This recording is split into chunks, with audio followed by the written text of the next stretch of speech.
आज का वीडियो काफ़ी ज़्यादा इंपॉर्टेंट है। क्यों इंपॉर्टेंट है आज मैं बताने वाला हूँ। जैसे आप सरिया देख रहे हो सामने, ये एक्सपोज्ड है मॉइस्चर के, बारिश के, हवा के, तो ये इस पर थोड़ी रस्टिंग लग चुकी है।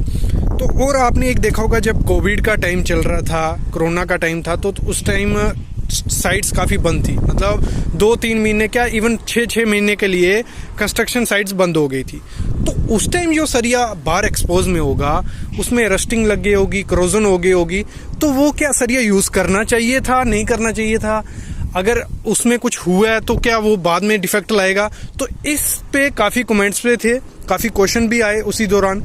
तो आज उसी को मैं क्लियर करने वाला हूँ, आज उसी पे मैं आपको बात करने वाला हूँ, सब बताने वाला हूँ कि और डिफरेंस भी इसमें आपको क्रिएट होगा कि रस्टिंग क्या है, क्रोजन क्या है, दोनों में मेन डिफरेंस क्या है और इसको एक्सेप्ट करना चाहिए, नहीं करना चाहिए। अगर सही करना है तो कैसे सही करना है, चेक करना है तो कैसे चेक करना है, वो सब मैं आपको बताऊंगा। देखो ये सामने जो बार आप देख रहे हो इसमें रस्ट तो लग चुकी है। अगर मैं आपको दिखाऊं, ऐसे नहीं दिख रहा होगा हाथ पे, तो ये देखो अगर हाथ में ऐसे करके रस्ट हो रही है तो मतलब रस्ट हो रही है। ये होता क्या है, जो हमारा स्टील बनता है, आयरन बनता है, वो जो स्टील रहता है ये आयरन से ही हमारा एक इसमें कंपोनेंट आयरन भी रहता है, और आयरन की जब ऑक्सीडेशन होती है तो उसी से रस्टिंग क्रोजन स्टार्ट हो जाती है। तो यहाँ भी वही हो रहा है, मतलब जैसे ही हमारा ये स्टील पानी और हवा के कांटेक्ट में आएगा तो इसमें रस्टिंग स्टार्ट हो जाती है।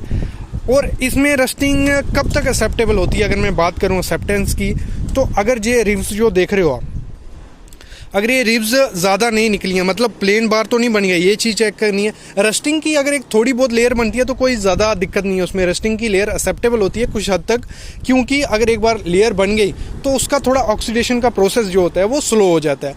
और अगर एक दिक्कत इसमें क्या आती है, दिक्कत ये आती है जब आप इसमें कंक्रीट करोगे, जब रस्टिंग हो गई होगी, एक मतलब लेयर बन गई होगी, तो उसमें कंक्रीट की बॉन्ड नहीं अच्छे से बनती, तो उसमें बॉन्ड कम बनेगी तो वो स्ट्रक्चर थोड़ा वीक हो जाता है। तो हमेशा आपको जब क्या करना है, जब आप अप्लाई करो, मतलब कंक्रीट करने वाले हो, अभी तो रस्ट लग चुकी है, जैसे मैंने कहा साइड बंद थी या ऐसे भी मॉइस्चर के कॉन्टेक्ट में रहता है, तो आपको जब भी यूज़ करना है तो एक तो स्टील ब्रश से उसको साफ़ कर लेना है, थोड़ा बहुत उसको स्टील ब्रश मार देना है। अगर रस्टिंग थोड़ी बहुत रस्टिंग है तो एक्सेप्टेबल है, कोई इशू नहीं, क्योंकि आईएस कोड भी ये कहता है अगर रस्टिंग थोड़ी बहुत है तो वो एक्सेप्टेबल है, कोई नहीं, उसमें कोई इशू नहीं है। लेकिन अगर वो ज़्यादा हो गई है तो वो इशू है, उसको आपको सॉल्व करना पड़ेगा अच्छे से। केमिकल जो आते हैं वो महंगे पड़ते हैं, लेकिन केमिकल से स्टील को साफ करके फिर उसमें कंक्रीट करना है। एक ये बात हो गई।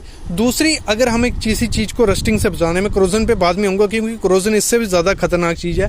अगर किसी चीज़ को हमें रस्टिंग से बचाना है तो उसमें एपॉक्सी कोटिंग कर लो, महंगी पड़ती है लेकिन एपॉक्सी कोटिंग हो गई। या सबसे सस्ते में करना है तो सीमेंट का एक लेयर मार लो, मतलब 1:3 का माल बना के उसको पेंट जैसा कर लो बार को। जब बाद में फ्यूचर में यूज़ करोगे उसको, तो उसको अच्छे से स्टील ब्रश से साफ़ कर लेना। जहाँ पेंट भी कर सकते हो, वो ये कुछ ऑप्शन रहते हैं स्टील को बचाने के लिए। लेकिन अगर क्रोजन हो गई बार में, तो क्रोजन क्या होगी, क्रोजन का ये फंडा है, जैसे ये हम इसको पकड़ेंगे तो ये हमारे हाथ में लग रहा है, लेकिन जब हम क्रोजन को यूज़ करेंगे, पकड़ेंगे, तो वो एक पपड़ी जैसे निकल के बनने लगती है, तो वो स्टील अच्छा नहीं है, उसकी लाइफ डिक्रीज हो गई है, उसकी स्ट्रेंथ कम हो गई है, तो उसको हम सही से यूज़ नहीं कर सकते। ये आपको हमेशा ध्यान देना है। अभी हम बात करते हैं कि स्टील को कैसे चेक करेंगे, उसको क्रोजन हुई है, रस्ट हुई है, नहीं हुई है, वो सेफ़ है नहीं। तो उसके लिए क्या करना है, आप काफ़ी टेस्ट कर सकते हो, टेंसाइल्स टेस्ट कर सकते हो। 1 मीटर का सरिया काट लो, एक सैंपल उठा लो, उसका वेट करो और स्टैंडर्ड वेट चेक करो आईएस कोड से, क्या कितना डिफरेंस आ रहा है। या उसका आप रस्ट टेस्ट कर सकते हो, काफ़ी टेस्ट होते हैं, उससे आप आइडिया लगा सकते हो कि स्टील यूज़ करने लायक है कि नहीं, या वो बिल्कुल बर्बाद हो चुका है।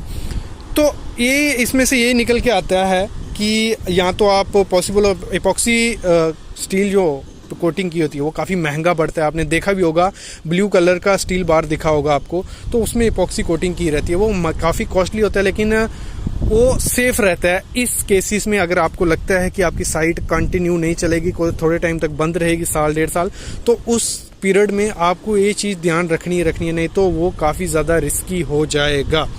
अगर बाई चांस फ्यूचर में यहाँ इपॉक्सी कोटिंग होती है तो मैं आपको वो वीडियो भी लाऊंगा, लेकिन ये चीज़ था, रस्टिंग और क्रोजन का आइडिया लग गया आपको, और क्या क्या चीज़ें ध्यान देनी है आपको यूज़ करने से पहले। तो आई होप आपको समझ आ गया होगा।